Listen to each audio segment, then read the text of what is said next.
Rebecca, bonjour et bienvenue à l'émission L'Abitibi aux 1000 visages que tu fais partie. Bonjour et merci beaucoup. Ça fait 8 ans que tu es en Abitibi ou 8 ans que tu es au Québec? Ça fait plus que 8 ans au Québec, donc ça doit faire, si j'ai dit ça, ça doit faire 8 ans que je suis à Abitibi, mais je crois que ça fait plus 12 ans à peu près, ou depuis que je suis arrivée la première fois, ça fait 12 ans environ. Pourquoi l'Abitibi? Pourquoi le Québec? Toi, tu viens de l'Angleterre. Oui.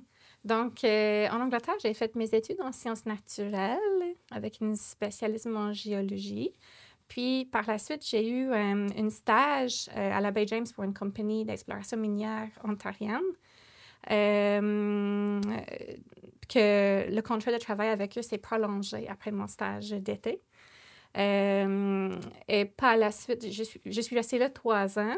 Et par la suite, je suis déménagée en Abitibi. Vu les liens avec l'exploration minière, il y avait d'autres projets de travail, d'autres compagnies dans ce coin. Et les gens que j'avais rencontrés à la Baie James aussi, en partie, venaient de l'Abitibi. Dans ton pays, tu es originaire de l'Angleterre. J'imagine qu'il y en a de l'exploration minière dans ce secteur-là. Beaucoup moins. Beaucoup moins? Oui, il y a beaucoup moins. C'est pas un des pays du monde avec le plus d'opportunités côté travaux de terrain pour l'exploration minière. Il y aurait eu d'autres opportunités en géologie, mais moins en exploration minière. Puis c'est vrai que j'avais un intérêt dans cette partie de mon domaine. Donc, ça faisait en partie la raison que j'avais choisi le Québec. Et l'autre raison, c'est que j'avais déjà une base en français, vu que j'avais appris à l'école, comme tu avais dit tantôt. Donc, le fait d'avoir les 2 langues, là, ça a été valorisé par la compagnie, vu que la moitié des travailleurs à la Baie James parlaient juste en français. L'autre moitié en anglais, c'était très utile que je puisse communiquer avec les deux. Donc, c'était une opportunité pour toi. Oui. À l'heure où nous sommes en ce moment, est-ce que c'est l'heure du thé? Ici, aujourd'hui, à 2 heures de l'après-midi, on pourrait dire oui. Oui? Bon, allons-y, allons-y. Prenons notre thé. Et il ne faut pas oublier notre petit doigt. Le petit doigt.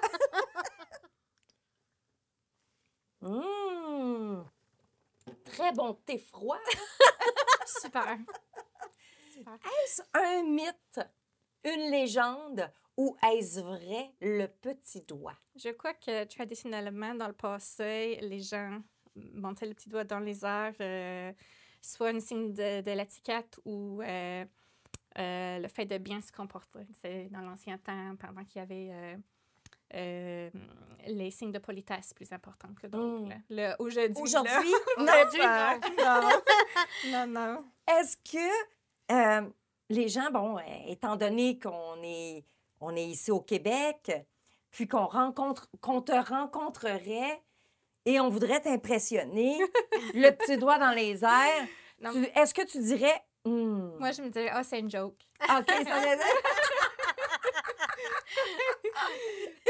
C'est correct.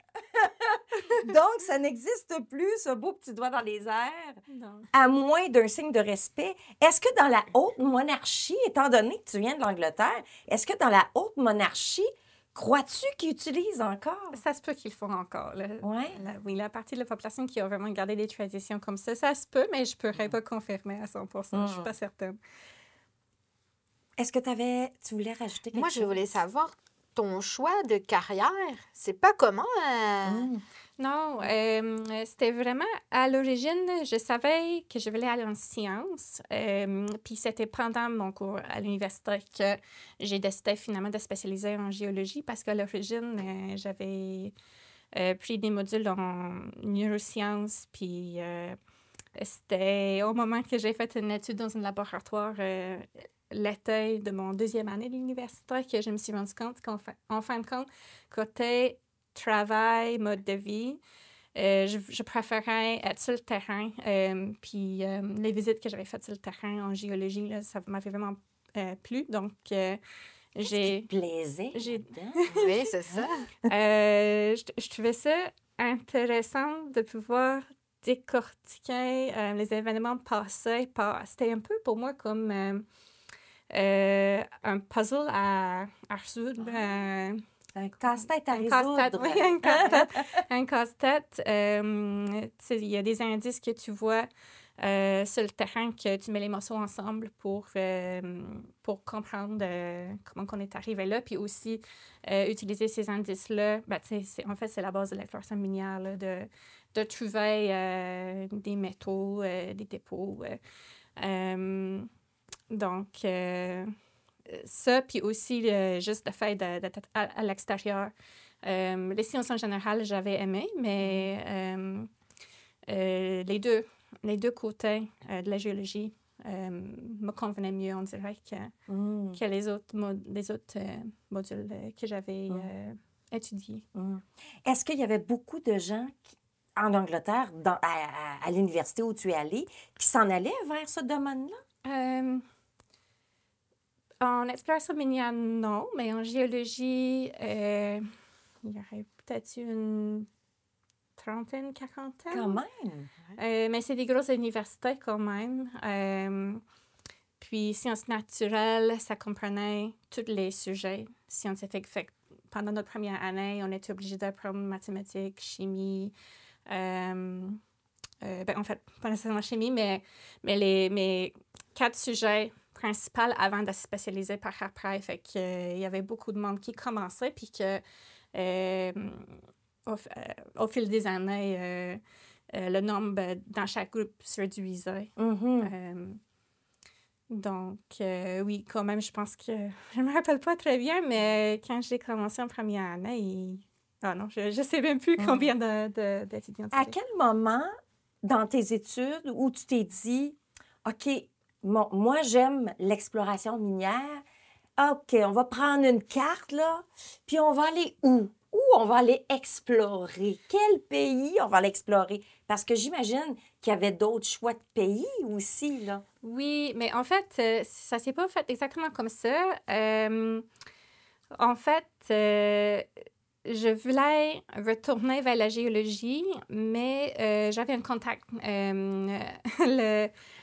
Le grand-père d'une de mes amies de l'université était le superviseur pour le doctorat le président d'une compagnie au Québec. Puis c'était spécifiquement par ces individus-là que j'ai fait le lien avec le Québec, parce que c'est pas nécessairement facile quand tu t'appliques, mettons, à des plus grosses industries minières mondialement, quand t'as pas d'expérience.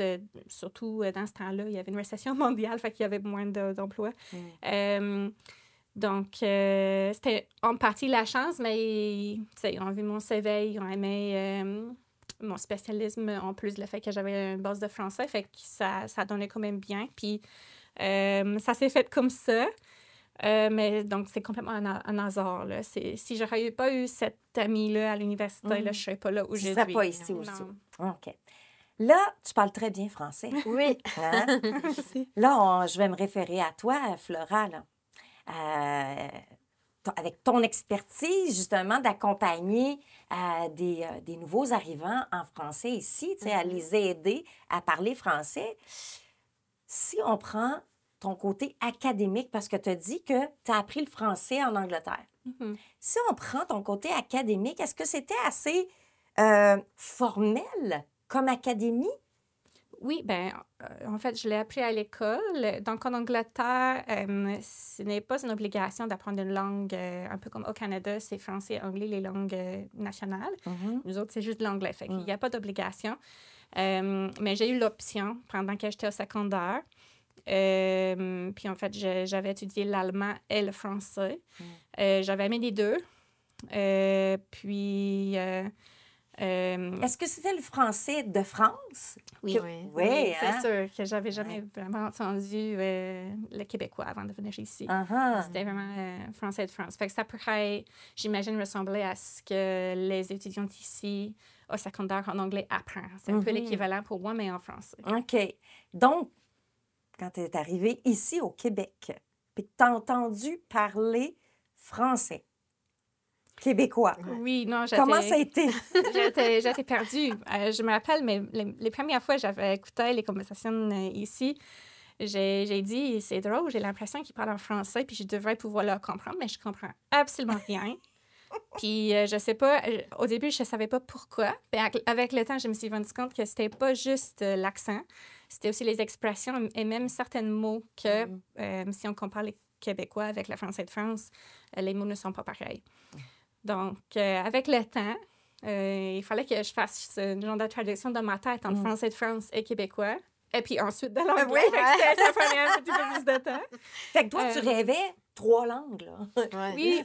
Le français québécois, le français de France et Et l'anglais. l'anglais. Donc, Oui. de tout mélanger Un tout petit ça, peu, là. oui. Puis ce qui était drôle, c'est qu'au début, vu ma difficulté, je parlais juste pas du tout en français, mais j'écoutais. Puis après quelques mois, ça l'a débloqué parce que j'ai pu faire assez de liens que ça a commencé à devenir plus automatique. Puis c'était à ce moment-là que j'ai commencé à répondre. Et là, tout le monde me regarde. Mais là, voyons, toi, tout ce temps-là, tu pouvais nous comprendre, puis tu dis absolument rien, mais ton français est mieux que notre anglais, quoi. J'étais comme, non. C'était pas comme ça. Vraiment pas. Tu as eu une accommodation, en fait, à la culture. Et toi, ça a Oui. mis comme 3 mois à peu près? Ou La culture, la langue, peut-être qu'on pourrait dire 3 mois. La culture, peut-être un petit peu plus, parce que vu que mes premières années, j'étais plus à la Baie James, dans un camp d'exploration minière, OK. j'étais pas vraiment exposée à la culture québécoise, vraiment. C'était vraiment la culture d'un camp d'exploration minière, là, c'était encore plus particulier. Oui, parce que les expressions, ils devaient être très jouales, très à la québécoise, là. Oui, ben en fait, mon première expérience, je dis que les gens qui travaillaient là parlaient en français, mais la moitié de l'équipe, c'était plus les anglophones. Les géologues, c'était plus les anglophones de l'Ontario. Certains de nos techniciens aussi venaient de l'Ontario, fait que sur ce côté-là, c'était plus facile. Mais c'était surtout les foreurs de Lac-Saint-Jean. C'était mon première expérience québécoise ici, puis peut-être pour ça m'a pris 3 mois pour comprendre. Mais oui, parce que on s'entend que le Lac-Saint-Jean et l'Abitibi, là, ils n'ont pas les mêmes accents. Non, c'est C'est ça. 2 accents différents.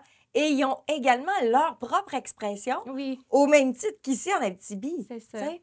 Est-ce qu'en Angleterre, c'est un peu comme ça? Oui. Est-ce que chaque région a aussi ses particularités de la langue? Oui, c'est sûr. Oui. Probablement autant.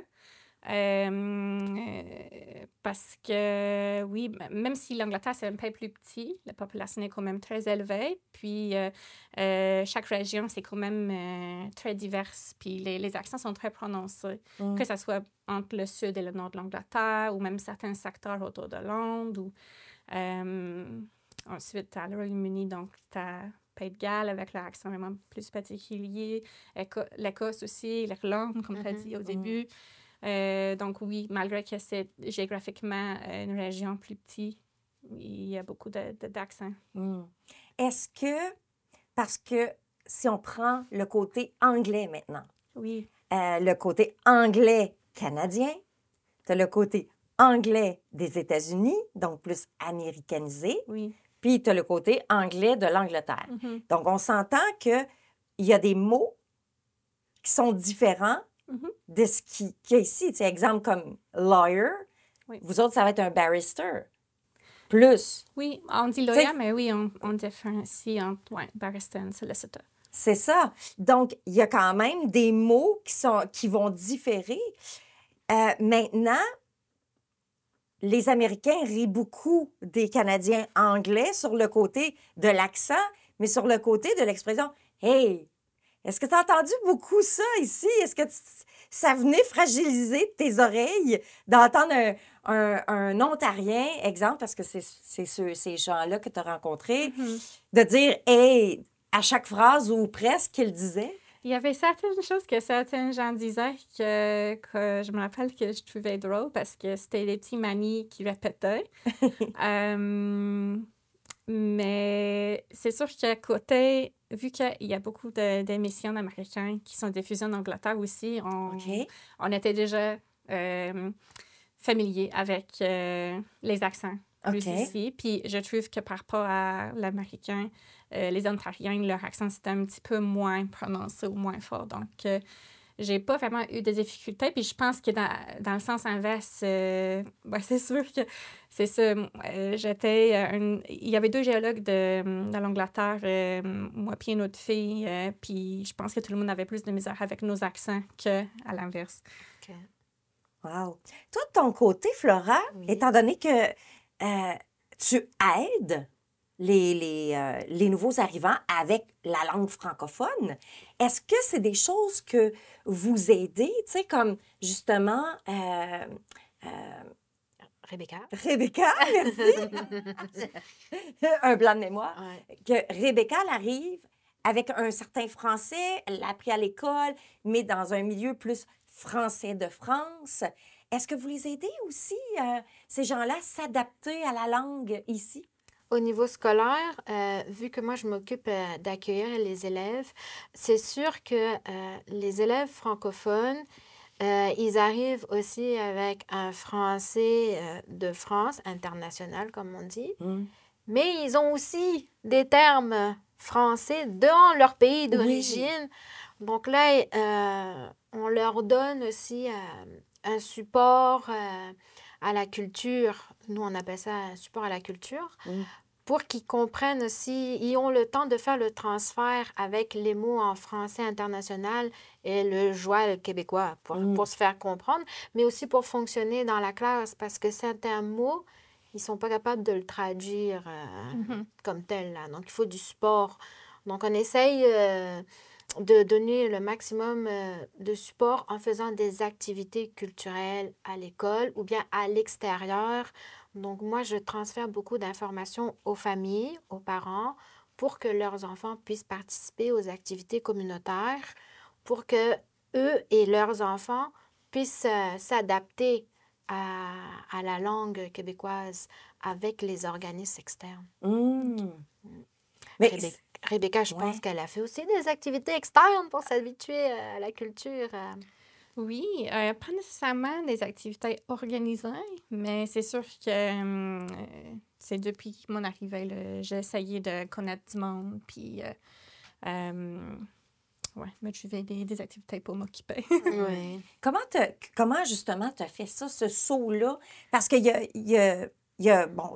a des gens qui sont beaucoup plus à l'aise à aller vers les autres. Il y en a qui sont moins. Donc, tu arrives dans un endroit complètement inconnu. Tu connais personne. Qu'est-ce que tu fais?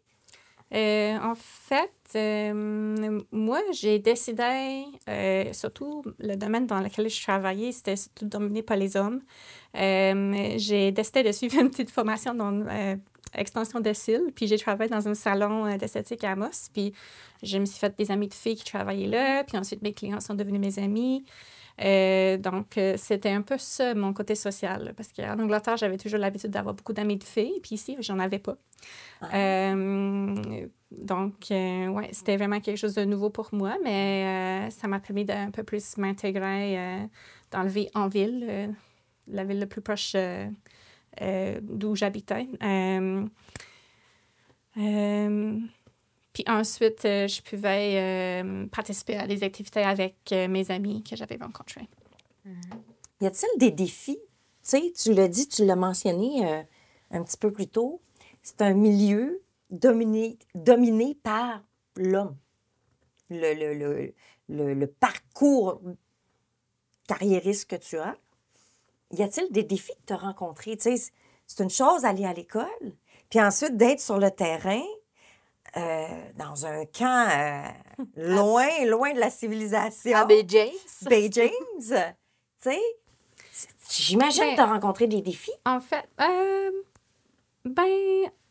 honnêtement, je pense que le mode de vie, le travail, ça me convenait vraiment bien. Fait que pour moi, c'est pas nécessairement pour tout le monde, mais déjà, juste le fait de partir loin de la maison puis d'être dans un autre pays, en fait, c'était pas la première fois pour moi parce que j'avais déjà voyagé, j'avais déjà vécu toute seule dans d'autres pays.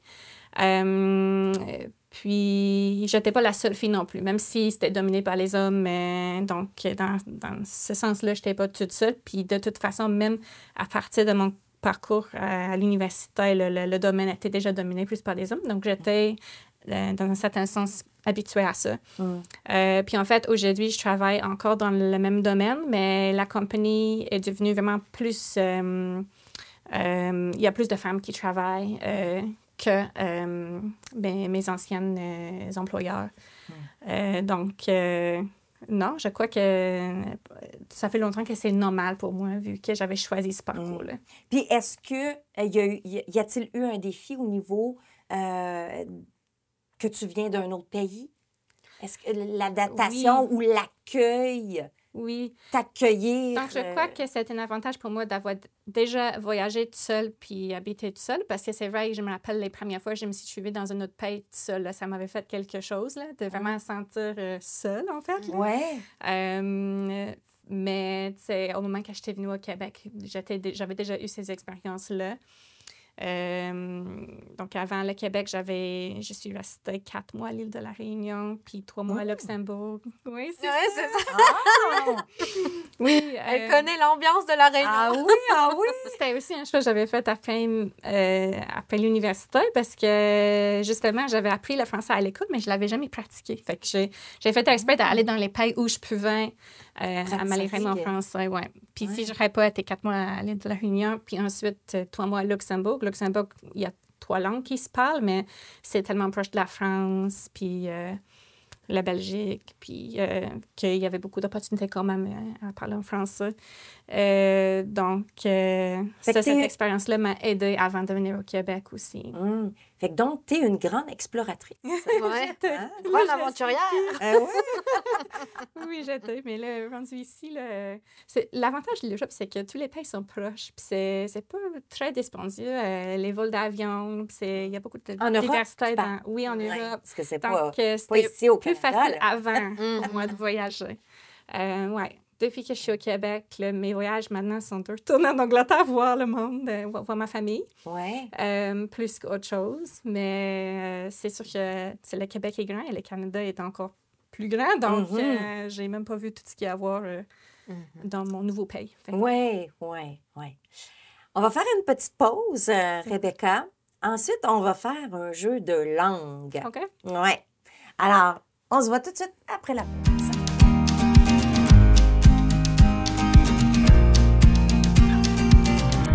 Là, c'est l'heure où on va savoir que tu es vraiment intégré à l'Abitibi et que tu connais les expressions à la québécoise. Oh, wow, OK. OK? Alors, on va faire un petit jeu ensemble. OK. Tu vas piger, hein? OK. Tu vas le lire. Ensuite, tu vas découvrir qu'est-ce que ça veut dire. Donc, OK, tu vas c'est bon. essayer de deviner. C'est bon. Bon, donc, broche à foin, ça, j'ai déjà entendu ça. Ah oui? Ça veut dire que... comment que je pourrais expliquer? Que c'est pas mal fait, là, mais que c'est un peu... Mais tu l'avais? Oui, c'est ça. Ouais, c'est ça. Tu l'as mal fait. Mais c'est... Ouais, OK, mal fait. C'est mal fait. Ouais, OK. Tu sais, Mais- on dit... une autre expression, là, on va dire, il a botché la job. Ouais, c'est ça, Hein? exact. Mais enfin, ça, c'est 2 mots de l'anglais. Ouais. A botched Ben job. oui. C'est l'anglais. Mais tu sais, il y a plusieurs termes ici Ouais. au Québec qu'on utilise Ouais. en anglais. En anglais, oui. Et même en France. Mhm. En France, c'est Le terrible. stop. Tu sais, stop C'est au vrai. lieu d'arrêt. Ouais.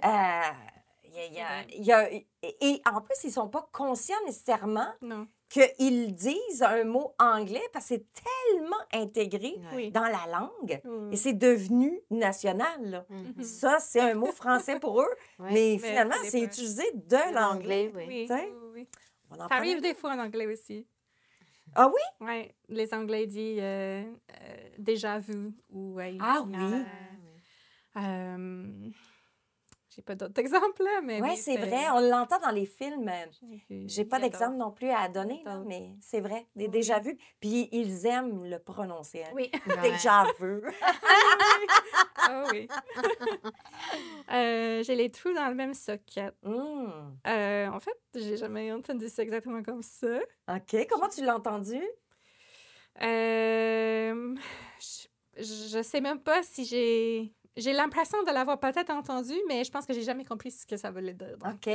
Si je te dis l'autre expression qui dit « j'ai les yeux dans le même trou non, même pas. ». Non, pas? Non. Qu'est-ce que ça voudrait dire « j'ai les yeux dans le même trou J'ai les yeux dans le même trou. » Tu sais, si t'as les yeux dans le même trou, t'es rangé de même. Là, je fais le bec tu en fais une plus. fixation?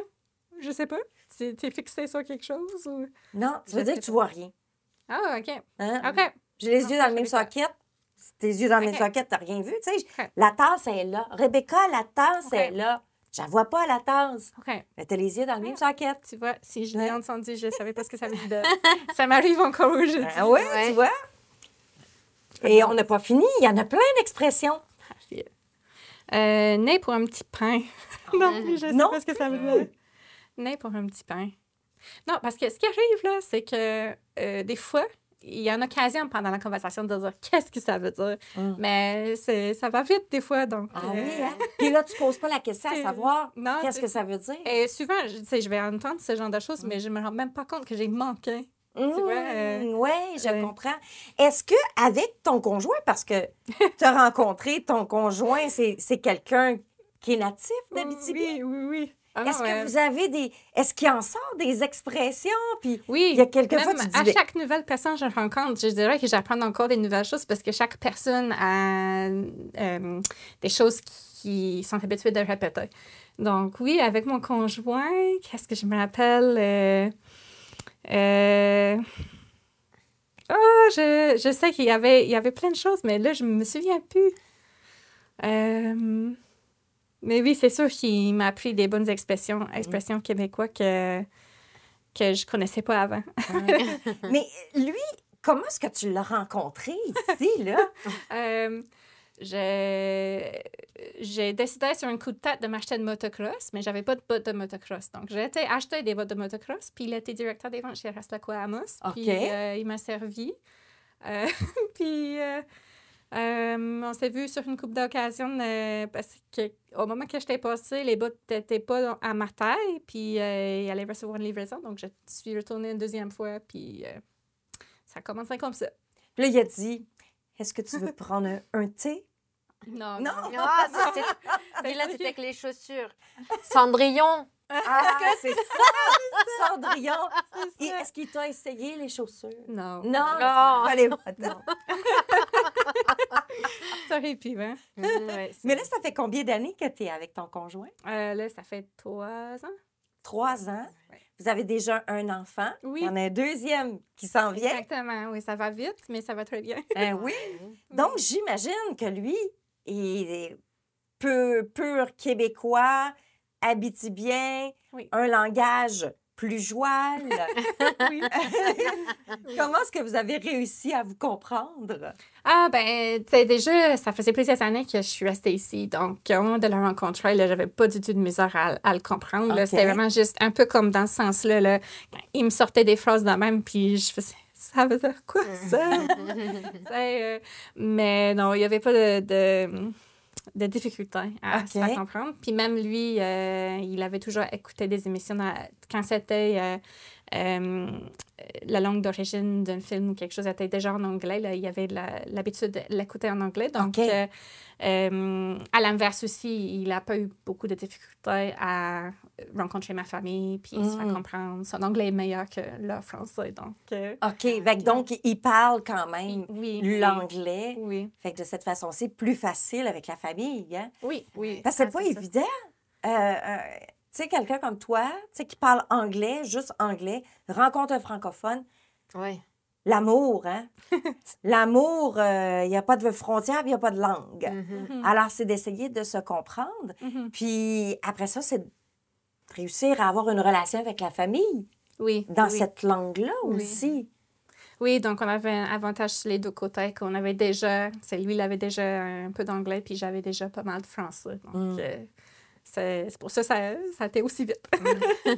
L'enfant à la maison, tu l'élèves. Est-ce que tu parles en anglais avec l'enfant? Oui. Quelle est la langue qui est plus officielle dans la maison? Donc, j'avais vraiment décidé que vu que sinon, dans ma vie ici, je parle tout le temps en français, Puis même, j'avais de la misère parce que ça devient tellement automatique ici que tout soit en français que je me suis dit, il va falloir que je fasse un effort ici de parler en anglais à mon enfant. Ah, OK. Mais de toute façon, une fois qu'elle était née, puis une fois que j'ai vu qu'elle avait l'âge de commencer à comprendre, je me suis dit, ça serait juste pas normal pour moi qu'elle ne parle pas anglais ou qu'elle me comprend pas. Donc là, à ce moment-là, c'était pas vraiment un effort. Puis là, c'est devenu juste automatique. Quand je la regarde, quand je lui parle, c'est en anglais. C'est une association qui est formée maintenant. Puis sinon, tout autour, je parle à mon conjoint en français, il me parle en français. Il comprend quand je lui parle en anglais, mais c'est quand même, on est resté quand même dans notre habitude de parler en français ensemble. Fait qu'elle, dans sa vie... elle apprend le français avec papa, elle apprend l'anglais avec moi. Et puis, dépendamment qui est autour, la plupart du temps ici, c'est en français. Là. Je pense que, malgré qu'elle me comprend, puis il y a certains mots qui sont plus faciles à prononcer en anglais qu'elle a commencé à parler en anglais. Mais en général, elle prend le mot le plus facile à dire dans son langue. Donc, elle mélange les langues, là. Oui, elle va avoir un beau français franglais qui commence à se parler. C'est une grande richesse, ça, hein? Oui. C'est de savoir plusieurs langues, là. C'est une très grande richesse.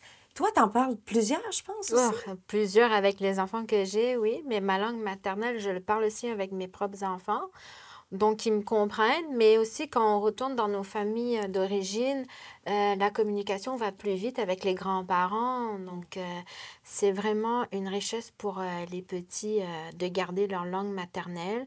Mais aussi quand ils fonctionnent aussi dans la société québécoise, ils ont le français qui est là. Donc, ça fait comme des enfants un peu hybrides, comme on dit. Oui. Mais ils apportent une énorme richesse aux locaux qui sont autour d'eux parce qu'ils peuvent partager leur propre culture maternelle, puis aussi leur culture d'adoption pour certains qui sont nés à l'étranger. C'est vraiment une belle richesse pour l'Abitibi. Mais oui, absolument. Puis, tu sais, il faut s'ouvrir aussi à la langue parce que, de un, on est à côté de l'Ontario, on est à côté des États-Unis. Alors, si on sort du Québec, on sort en anglais. Alors, en quelque part, c'est une grande richesse pour quelqu'un de savoir les deux langues, l'anglais et le français, qui sont les deux langues officielles, du moins ici au Québec et également en Ontario et au Nouveau-Brunswick. Alors, moi, je me souviens que, petite anecdote, mon père, il voulait donc apprendre l'anglais. Son père parlait anglais, mais il voulait pas apprendre aux enfants à parler anglais. Et ça a été son plus grand regret, de ne pas savoir l'anglais, parce que quand il sortait du Québec, ben, il essayait de se débrouiller. C'était un effort constant. Donc, tu sais, pour toi, là, de permettre à tes enfants de continuer avec ta langue et que l'autre parent continue avec sa langue, ben, au moins, ça offre l'opportunité à l'enfant de se développer dans deux langues. Il ne sera jamais dans le pétrin, là. Il va sortir, puis il se débrouille, là, d'un côté ou de l'autre. Bravo. Bravo. Une autre. Être assis sur son steak. Non, je sais pas. Sur un steak, non. Sur un steak? Tu t'es jamais assis sur un steak? Non. Tu le manges chez toi? Tu sais, des fois, on veut aplatir le steak, là. On s'assoit ici en Abitibi sur le steak. OK. J'ai jamais vu ça. C'est une blague. Être assis, est-ce que tu t'en souviens? C'est pas sur les fesses? Être assis sur les... Son steak. Ah, son steak. Référence aux fesses. Sur fesses, Être assis sur les fesses? Oui. OK, c'est ça. OK. Oui, non, mais c'est pas ça. C'est pas ça? Non. Mais tu sais, ça a cette connivence-là, tu sais, d'être assis sur un steak. Bon, ben tes fesses, c'est des deux beaux steaks. Si tu vous les vois en train d'écouter, t'as une autre histoire, là. Mais être assis sur son steak peut signifier que... être assis... tu sais, des fois, les expressions, tu les dis, Mhm. mais après, de le définir, de le dire, c'est une autre histoire. Donc, être assis sur ton steak, ça veut dire que tu peux être fainéant. OK. Donc, ça veut dire que, bon, t'es assis sur son steak, ça veut dire que elle ne travaillera pas plus fort. OK. Elle est assise OK, ouais. sur son steak. OK. Ça ressemble Ouais. un peu à se pogner le beigne. Oui. Oui, un peu. Oui. Connais-tu l'expression, se pogner le bec? Ça, j'ai déjà entendu, mais ouais? tu vois, c'est seulement quand on en parle que je deviens sûre ce que ça veut dire parce Ah. que tu m'aurais posé la question, je suis pas sûre que... Probablement, j'aurais eu celle-là, mais... Ouais. Ouais. Moi, quand je suis allée en France, ma deuxième fois en France, j'étais dans le secteur de côté Est de la France, donc plus le secteur de Lyon et en s'en allant vers la Suisse. Et puis, j'étais dans un bar et avec plein de Français avec moi, c'était des amis, mais c'était la première fois que j'allais vraiment les entendre parler français. Mhm. Tu sais, parce que quand tu es dans une conférence, bon, c'est plus le français international qui va se faire, tu sais. Mais si tu es dans un bar, là, ils sont dans un élément qui sort d'une conférence d'un français international. Et quand je les ai entendus parler français, je comprenais rien, mais Ça rien. va vite. Ouais, Ça parlait très, très vite et c'était toutes des blagues. OK. La personne faisait des blagues, mais des blagues à la française, là. Avec les blagues québécoises, Ouais. Ah, abitibiennes. Ouais. Ça n'a pas du tout le même impact à l'oreille. Ouais. Puis Non. de le comprendre, je comprenais rien. ouais. Un peu comme toi, Ouais, quand au t'es début, arrivé c'est vraiment ici. la même chose, oui. Ouais. Qu'est-ce qu'il dit? Ouais. Mais qu'est-ce qu'il dit? Mais tout le monde rit. Mais toi, Ouais. tu ne ris pas. Oui, c'est ça. Oui, c'est une autre chose, ça. Ouais. Hein? Ouais. Ça t'es-tu arrivé Ah, sûrement, oui. Oui. que tout Fait le monde rit puis de autour de dire, toi? ah, Puis t'es comme... j'ai manqué celle-là. Ouais, c'est ça. Tu l'as manqué. Moi aussi, je l'ai manqué souvent. Ah oui, hein? Comment tu te sentais dans ce temps-là?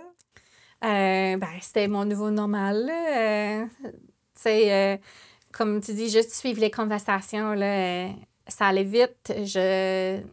J'avais pas l'attente de tout comprendre. Puis, ouais, des fois, s'il y avait un moment, je pouvais demander là, qu'est-ce que ça voulait dire. Ouais. Genre, je pouvais cibler un mot puis demander ce que ça voulait dire. Mais même juste quand ça parle vite, de cibler le mot que tu n'as pas compris, qui fait en sorte que tu n'as pas compris la phrase, des fois, là, ça... Fait que c'est juste avec le temps là, que, C'est ça. tranquillement... En plus, à l'intérieur de tout ça, il y a des expressions. Ouais. Oui. Donc, tu n'as pas nécessairement appris Non, lorsque tu étais à l'école dans l'apprentissage francophone. non, exactement. Hein? Parce que je sais que quand j'ai appris l'anglais, c'était ici au secondaire, en Abitibi, à la Polyvalente. Puis, tu sais, dans le temps, on n'avait pas beaucoup de cours d'anglais, là. Peut-être 90 minutes par semaine, tu sais. Puis, c'était pas beaucoup, là. Non. 90 minutes par semaine à comprendre. Et dans le temps, à mon époque, on avait 5 postes de télévision, tu sais, 5 Ouais. canaux de télévision. Et là-dessus, il y en avait un en anglais, OK. OK, qui était CBC, donc qui venait... parce que à l'époque, c'était les antennes qui nous apportaient le signal. Oui. Donc, c'était le seul que tu voyais pas de la neige à la télé. Oui, je me rappelle de ça. Et puis, je me souviens quand que je suis partie vivre en Ontario pendant 3 mois pour être une nanny, hein, des nannies, Oui. pour apprendre encore mieux mon anglais. Mais il disait que j'avais un anglais formel. OK. OK. Un anglais formel, ce qui veut dire que je prononçais tous les mots. Ouais. Oui. Donc, est-ce que Oui. c'était un peu ça, toi aussi? Sûrement, oui. En partie, c'était un français formel, mais en partie, c'était un français de France Aussi. là. Donc, puis je dis ça, mais avec un accent quand même en partie anglophone. Fait que c'est ça, c'était particulier. Donc oui, je me rappelle au début que vu que ici les gens attendaient pas à entendre mon accent, il fallait que je me répète tout le temps. Là. Ouais. Puis des fois, c'était parce que j'avais pas le bon mot, des fois, Ouais. c'était mon accent. Ouais. Puis avec le temps, je me suis rendu compte. Fait que c'est pour ça qu'aujourd'hui, je parle avec une drôle de français québécois en anglais. Là. Mais au moins, vous me demandez pas de me répéter, ou c'est plus rare. Ah, on n'a rien compris, par exemple. Ah, c'est ça. On t'écoute, mais on n'a rien compris. Blague, hein? Blague, farce à part. Est-ce que si tu rencontrais un Français de France, Oui. Maintenant, est-ce que ça t'est arrivé d'en rencontrer? Est-ce qu'ils te comprennent? oui. Oui? Oui. Puis je pense que il me suffirait juste de passer encore quelques mois en France pour me réadapter à ça aussi, là, vu que j'avais déjà connu ça en premier. Mais c'est sûr, ça fait encore quelques temps là, à me remettre dedans, mais non, il ne devrait pas avoir de problème. Ouais. Mais tu sais, peut-être, je dis ça, mais ça dépend de l'individu. Parce qu'il y a des Québécois qui ont plus de difficultés à comprendre des accents, que ce soit un Français de France ou un anglophone ou peu importe. Puis c'est la même chose pour n'importe quelle nationalité, en fait. Là. Fait que ça dépend de l'individu. Il y en a qui ont plus de facilité à comprendre n'importe qui quand qui parle avec un autre accent. Donc, des fois, ça dépend plus du contexte. On va prendre une petite gorgée de notre thé et on revient tout de suite après la pause.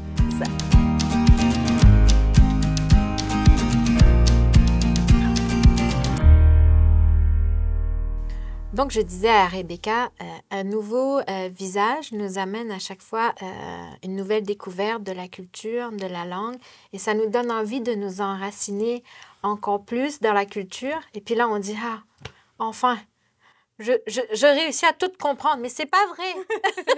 C'est pas vrai parce qu'après, le lendemain, on a un nouveau défi. Puis là, on dit, mais non, mais c'est grâce à cette personne-là qu'on a réussi à cheminer dans la culture québécoise. C'est bien ça qui est arrivé, Rebecca. Oui. C'est pour ça que tu es là aujourd'hui. Ça fait 12 ans que tu es encore en Abitibi avec nous. Chaque personne que je rencontre, j'avoue que ça ajoute un petit quelque chose de plus, puis on n'arrête jamais d'apprendre.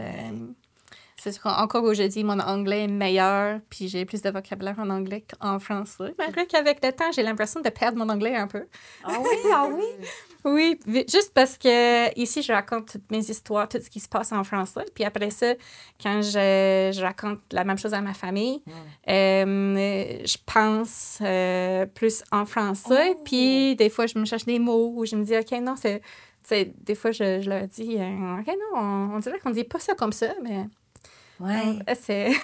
C'est vrai, ça, parce que ce que tu dis fait du sens parce que quand je suis allée apprendre l'anglais, on va dire, parlé, vécu en Ontario, et je suis revenue ici, j'avais plus de facilité à m'exprimer en anglais parce que je rencontrais seulement des anglophones. Donc, ça m'a pris un certain temps à m'adapter au français pour pouvoir parler avec ma famille parce que j'avais appris quand même très rapidement l'anglais là-bas. Je gardais des enfants. Avec des enfants, tu apprends très, très vite l'anglais parce que c'est des mots simples et tu le vis. Là. Et si tu ne continues pas à regarder la télévision en anglais et que tu n'as pas un entourage anglophone autour de toi pour pouvoir t'exprimer régulièrement, on le perd tranquillement. Ouais, c'est le vocabulaire qui part en premier. Tout ça reste là. Puis c'est sûr que j'ai l'avantage d'avoir eu toutes des années, puis c'est vraiment ma langue maternelle. Fait que ça prend plus de temps, mais c'est le même principe. Eh oui, parce que, tu vois, là j'étais dans le secteur de Montréal pendant 31 ans. J'étais parfaitement bilingue. J'arrive ici, je commence à le perdre. Je commence à le perdre parce que, bon, mon oreille, elle est bonne parce que j'écoute la télévision en anglais. Mais dès que je vais commencer à parler en anglais, ça va grouiller. Ça va me prendre un certain temps avant que la langue revienne, tu sais. La langue fourchue. Hein? Tu comprends l'expression? Avoir la langue fourchue? Je pense. Tu me demandes de le définir, là, j'aurais de la misère quand même. Bien, ça veut dire que là, tu as la langue fourchue, t'arrives plus à dire correctement les termes, les expressions ou les mots, là, ça vient plus comme c'était, là. J'ai de la famille qui habite en Ontario, c'était des Québécois qui sont partis vivre justement pour les mines en Ontario. Et ils reviennent une fois par année au Québec. Puis, ils ont l'accent anglophone. Ils ont perdu leur français. Donc, c'est facile de perdre une langue. Donc, je pense que c'est important de faire comme tu fais, de parler avec avec ton futur enfant Oui. aussi, hein? Oui. Et avec ton enfant, de continuer. Et ce qui est intéressant pour toi, c'est que ta famille est anglophone. Et est-ce que ta famille a décidé d'apprendre un peu le français? Eux autres, un peu comme moi, là, ben, ils ont voyagé moins. Ils n'ont pas vécu en France, mais ils ont voyagé un peu quand même. Donc, ils ont toutes un petit base en français. Mais j'ai même une sœur elle est restée 2 ans à Paris. Donc, elle, son français était bon. Mais un peu comme qu'on vient de dire, après, elle est redéménagée en Angleterre. Elle ne l'utilisait plus. Donc, là, elle serait capable de se remettre dedans, mais ça ne vient plus C'est plus automatique. Oui, c'est ça. C'est ça. Mais donc, eux autres, ils essayent, vu que c'est les gens qui sont habitués de voyager. À chaque fois qu'on va dans un nouveau pays, ils essayent toujours de faire l'effort puis de démontrer aux gens locaux qui sont là, pas juste pour être anglais, mais genre pour un peu s'intégrer dans leur culture puis connaître le monde. Donc, ils essayent toujours, mais vu que eux autres, c'est encore pas, c'est plus un français in France avec un accent anglais fort, parce qu'ils n'ont jamais eu le même... Moi, j'ai étudié plus longtemps en français, puis j'avais plus de pratique, puis j'avais plus de facilité avec les langues. Donc là, ils essayent, mais ils ont beaucoup de difficultés à se faire comprendre. Donc, la moyenne québécoise, l'anglais va être meilleur que... en fait, c'est souvent comme ça. Là. Les anglophones, en général, sont pas super bons pour apprendre d'autres langues, généralement. Tout le monde a un genre d'attitude, on n'a pas besoin, tout le monde parle anglais, là, on se passe pas. Oui. Fait que là, ma famille, c'était un peu particulier pour ça parce qu'ils pensaient que c'était important de se forcer un peu. Mais, tu sais, avec difficulté. Donc, ça finit souvent ici qu'on parle en anglais parce que c'est plus facile. Quand même partie du Canada, donc la moyenne québécoise, quand même, l'anglais, c'est mieux que le français à mes parents ou mes soeurs. Ben oui. Ton côté à toi, tu sais, t'es multilingue. Tu parles plusieurs langues. Oui, Guylaine. Est-ce que toi aussi, t'en as perdu de ta propre langue ou t'as maintenu tout ça?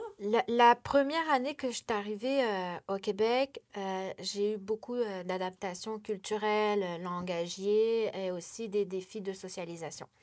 Parce qu'il faut socialiser avec les locaux pour pouvoir fonctionner. Donc, moi, j'ai trouvé qu'au début, c'était un défi stimulant. C'était une aventure. Au début, on reste avec notre petite communauté, puis après, on veut aller voir ailleurs. Donc là, il faut comme travailler le vocabulaire, mais aussi poser les questions aux gens pour qu'ils nous aident à acheminer. Donc, pour garder ma propre langue... là, j'avais fonctionné 2 ans sans rentrer chez moi et je suis arrivée chez nous. Je me souvenais plus des mots en créole. Donc, vraiment, OK. Mes parents m'ont dit « Hey, mais qu'est-ce qu'ils ont fait de toi? » Et là, je cherchais les mots en créole, j'arrivais pas. Ça, c'était les premières semaines. Après, là, mes parents ils ont dit « Non, on va faire des activités. Tu vas aller voir tes cousins, tes cousines, tes tantes. » Pour justement... Te remettre dedans? Oui, pour me remettre dedans, pour garder, pour faire... En fait, c'est comme endormi dans le cerveau, donc il faut le faire réveiller. Donc, avec les activités sociales, ça revient assez vite. Les termes, et puis là, il y a certains termes que... Là, tu disais, mais je disais ça, moi, avant. C'est pas quoi, ce mot-là? Parce que tu as appris une autre langue, là. Donc, moi, c'était ma 3e langue.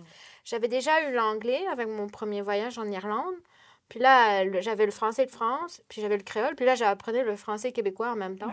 Donc là, je dis, là, il faut que je les mets quelque part. C'est ça. Il faut vraiment... c'est une gymnastique à faire dans son cerveau. Mais ce qui est bien, c'est que notre langue maternelle, là, c'est notre sécurité. Donc, plus elle est forte, plus ça nous donne envie d'aller vers. Il y a certaines personnalités, c'est sûr qu'ils vont éprouver des difficultés, mais quand on aime les voyages, on veut aller vers, on veut découvrir l'autre.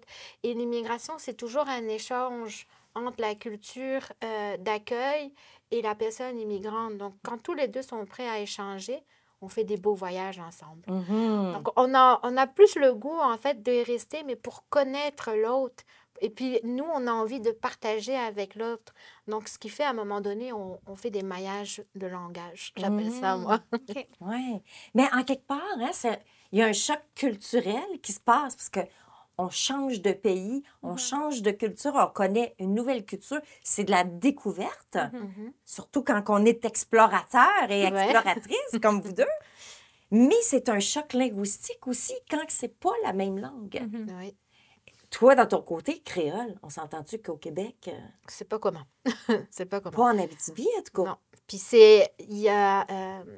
chaque créole est différent. Il y a le créole haïtien, le créole martiniquais, guadeloupéen et réunionnais. Oui.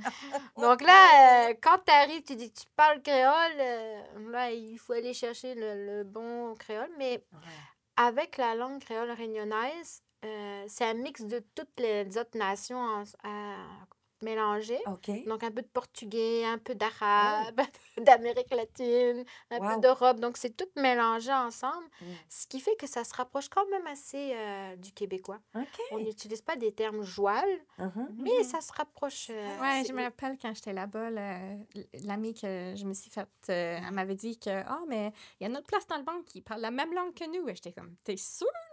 Je pense que non, là. Mais elle faisait référence au Québec. J'étais comme, OK, mais si tu le dis, oui, ça doit se ressembler plus qu'ailleurs.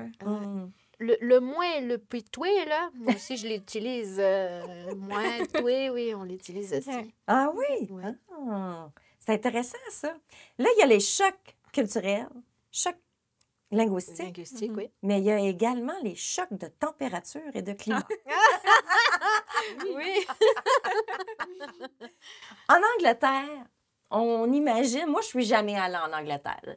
Ce serait un voyage que j'aimerais bien faire, juste pour Harry Potter, là. OK.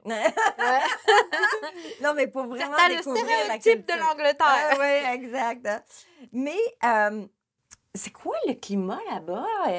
Et, tu sais, étant donné que vous êtes proche de l'eau, de la mer, c'est une île, là. Oui, donc c'est plus tempéré. Il y a moins d'extrêmes de température. On a vraiment 4 saisons prononcées, mais OK. qui sont moins extrêmes. Donc, ici, au Québec, quand je compare, là, pour moi, c'est plus 2 saisons prononcées, puis le printemps puis l'automne, ça passe vite. Là. Tandis qu'en Angleterre, mettons, notre été, ça pourrait se ressembler. En général, dépendamment de la région de l'Angleterre, c'est vrai qu'on a plus de pluie. Toute l'année longue, en fait. Là. Mais l'hiver, c'est surtout ça la différence. Là. Je pense, la dernière fois, j'étais en Angleterre à Noël, il faisait encore 10 degrés, mais ça varie, puis ça pourrait descendre, je dirais que probablement, j'ai jamais connu moins que à peu près moins 2, moins 3 en Angleterre. Donc, la neige, c'est très rare. On en a des fois. Mais souvent, ça va être un siphon le matin qui refondent au cours de l'après-midi. Puis, c'est sûr que quand il y a des journées de neige, ce que je trouve drôle là-bas, c'est que vu que ça vaut pas la peine de s'investir côté hiver pour les routes, pour le transport, pour tout, tout arrête. Fait que là, il y a un peu de neige. Tu sais, on n'est pas capable d'aller à l'école, les trains, ça roule pas, les trottoirs sont glissantes. Fait, parce que, tu sais, pour le nombre de fois que ça arrive, ça vaut pas la peine. Donc, là, mes parents, quand ils viennent cette année à Noël, là, ils vont comprendre c'est quoi.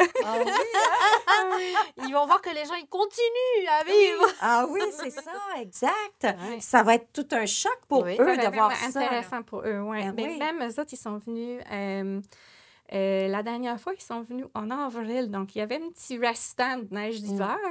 Puis même à ce moment-là, ils m'ont dit, ben là, on se rend compte maintenant, comment ça prend de l'organisation, puis il faut que vous soyez vraiment, c'est pour déneiger, puis pourquoi que les routes sont aussi larges, puis les trottoirs sont larges, puis il y a de la place pour la neige. J'ai dit, puis toi, tu vois juste la fin d'hiver. T'as pas vu l'hiver. Ben là, ils ont commencé à... Est-ce que tu les as informés que ça prend un manteau d'hiver?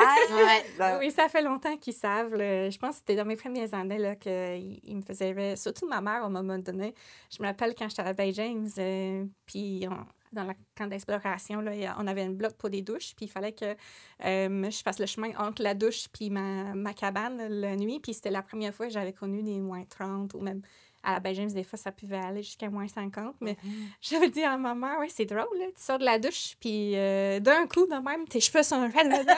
Puis la première fois, j'avais peur de perdre tous mes cheveux, parce que tu sais, quand tu as les objets vraiment forts, puis tu peux les casser. Je me demandais si ça pouvait comme casser des cheveux. Puis Puis ma mère, elle a toujours retenu ça. Là. Ça l'a marqué? Ouais, des affaires comme ça, là, qu'on n'y pense pas parce que j'avais jamais connu ça avant. Là. Tu sais, ouais, pour moi, c'était la partie de ma vie au Québec que je me sentais plus aventurière. Là, aujourd'hui, là, pas mal moins par rapport à ça. Mais ça, c'était extrême. Là, d'aller de l'Angleterre à la baie James avec ces extrêmes de température-là. Juste à savoir que là-bas, tu peux voir de la neige une journée, puis le lendemain, beau soleil, 20 degrés. J'avais jamais connu ça en Angleterre. Là. C'est pas... Les différences de température sur une journée ou sur 2 jours ne sont jamais aussi extrêmes. Est-ce que tu es devenue, comme tous nos nouveaux arrivants qui ont passé ici dans notre salon, une personne qui regarde la température à chaque jour? Bien, en fait, il faut le regarder à chaque jour parce que tu peux jamais te fier à plus qu'une journée avant. Ouais.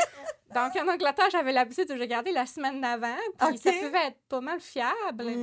Mais non, puis maintenant, ça change trop vite. Ça change trop vite. J'ai un bébé, puis il faut l'habiller pour aller à la garderie le matin. Oui, donc, c'est ça. Il faut savoir combien il fait dehors. Exact. Comme aujourd'hui, ce matin, il faisait pas très chaud, puis cet après-midi, il fait chaud. Donc, c'est ça, il y a des écarts de température qu'il n'y a pas nécessairement. Non.